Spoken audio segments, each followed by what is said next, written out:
Okay, so where we left off last time, you were back here working on the shoulder region, and you may have a little bit of work left to do there, maybe finding the nerves in the triangle or the quadrangular space. If you have any work to do there, go ahead and do it. But then the next thing you should do is turn the body to the supine position, because we're going to be working in the axilla today. You'll want to go ahead and remove any skin on the arm to the elbow. This should be pretty quick and easy work. The skin of the arm is kind of like a sleeve, so when you get the plane right, it comes off pretty easily. And then you're going to want to pull the arm back, and this is something I can't do in the model, so this is going to be a little bit more of a constricted view than you'll have in lab. But I'll want you to pull the arms back, and we'll provide rope in the room that you can use to tie them back if they don't want to stay back. But that's going to be an important first step to set the stage and work in this space, because it's a pretty cramped space if you can't pull the arm back. So let's first look at sort of this is somewhat of an approximate view of where you left off last time when we were in the axillary or in the thoracic region doing the anterior wall dissection. We found the axillary artery and vein. Maybe the lateral cord of the brachial plexus as well as the medial cord. These we found like in the very first dissection. So like just familiarize yourself with those structures again before you get too far into this business. And then a really good place to start is just sort of, if you can, push all that stuff out of the way and start just pulling out fat. And I would suggest using your hands as much as possible for this. Definitely do not use a blade in this dissection at all once you have the skin of the arm removed. This area has a ton of fat in it, and the sooner you get that out, the easier your work's going to be. But if you can get as much of the fat out as possible to the point where you can actually visualize these muscles that form the different walls and surfaces of the axilla, that would be great. You should be able to see the latissimus dorsi, which was here on the back, but now we can still see it on the front, forming these sort of wings.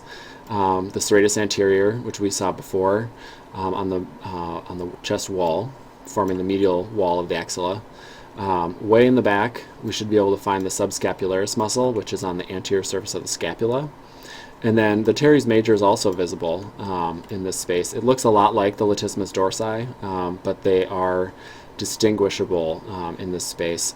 They both have essentially the same path, crossing to the anterior of the humerus and attaching right up here, and this makes them both medial rotators. So if you could just take a minute and get all that fat out, get to the point where you can find those muscular structures in the axilla, that's going to help out quite a bit in our work. So let's go back to this sort of space, something you might find right away on the deep surface of your pec major and pec minor. They're going to be reflected meaningfully as we did last time, not like clear over here. But on the deep surface of those muscles, you might find some nerves.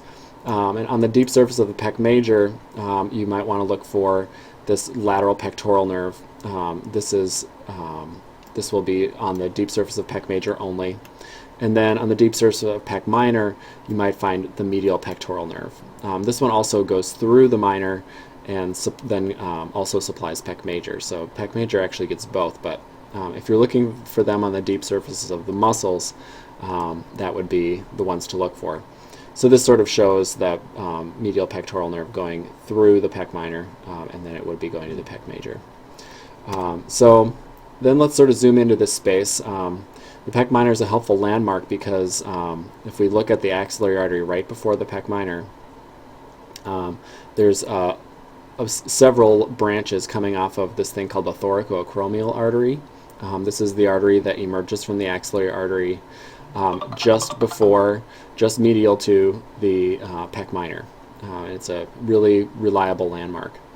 And there's multiple branches of it. You don't need to know them all, but just find that thoracoacromial artery or thoracoacromial trunk that is coming off of the axillary artery in that space. Let's see what's next. Then I guess we're sort of backing up to this space, pulling out the pec minor, and then I think an important thing you do before you go any farther in your dissection is remove all of the axillary vein and all of its branches. If we have one less structure in there, this is going to be a lot easier to deal with. So after that's out, it's probably time to start looking at the nerves of the brachial plexus.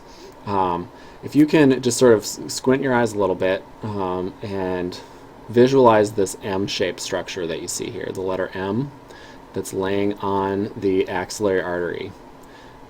This is the most helpful telltale sign or shape that will point you in the right direction for the brachial plexus nerves. Musculocutaneous, median, and ulnar nerves. And these three nerves happen to be pretty significant nerves in the upper limb, so it's a great place to start for many reasons. But if you follow the median nerve backwards, it splits into two parts. One that connects to the lateral cord, clear up there, and then one that connects to the medial cord, clear back here. So take a minute to follow those back and connect to those lateral and medial cords. These we might have actually found a while back in the first dissection, the lateral and medial cords. If you look way up in the lateral cord, you might actually find where the lateral pectoral nerve comes from it. That's where it gets its name, lateral pectoral. And the medial pectoral nerve, you might be able to see it connecting down to the medial cord. So have a look. There's also some other branches of the lateral cord and the medial cord.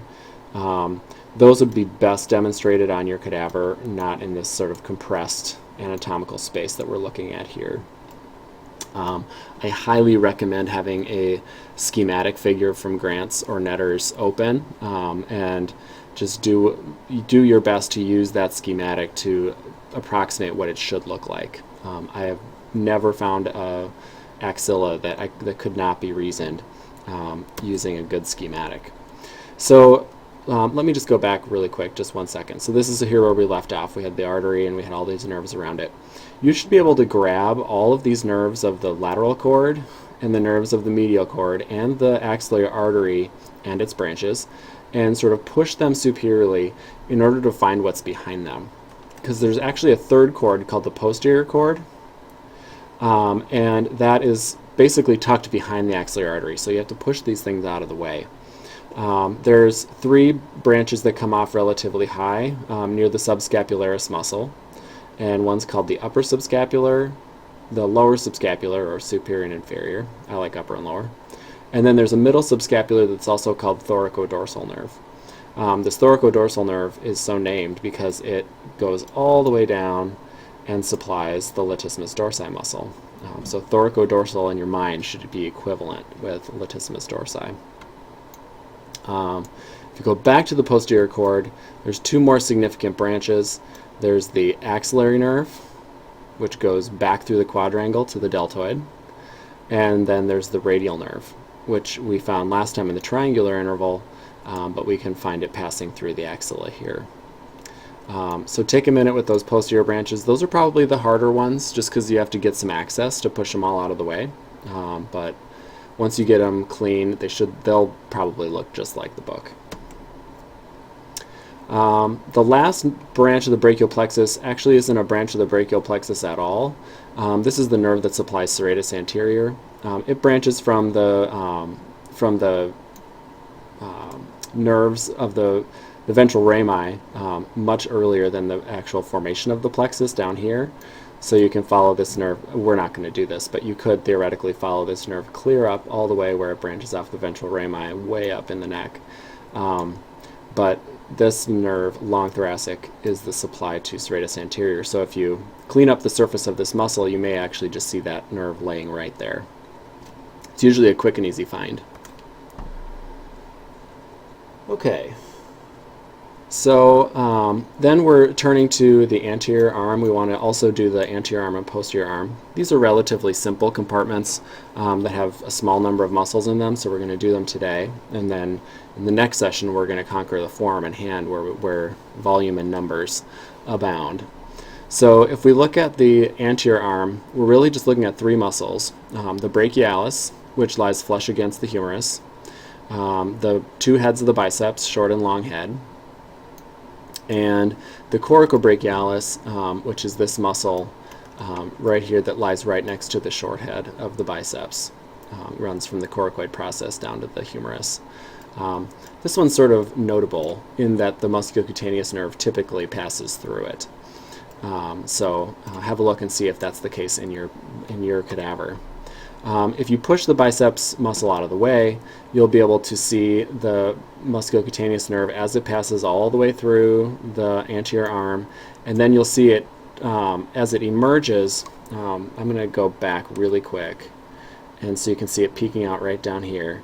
This is what used to be the musculocutaneous nerve, but now that it's left the anterior arm, it's changed its name to lateral cutaneous nerve of the forearm, because it's got some work to do down there in the skin. So we want to follow these nerves that we find in the brachial plexus, follow them down through the arm. Let's see, I think there's some on the other side I was going to show you as well. Let's go here, yes.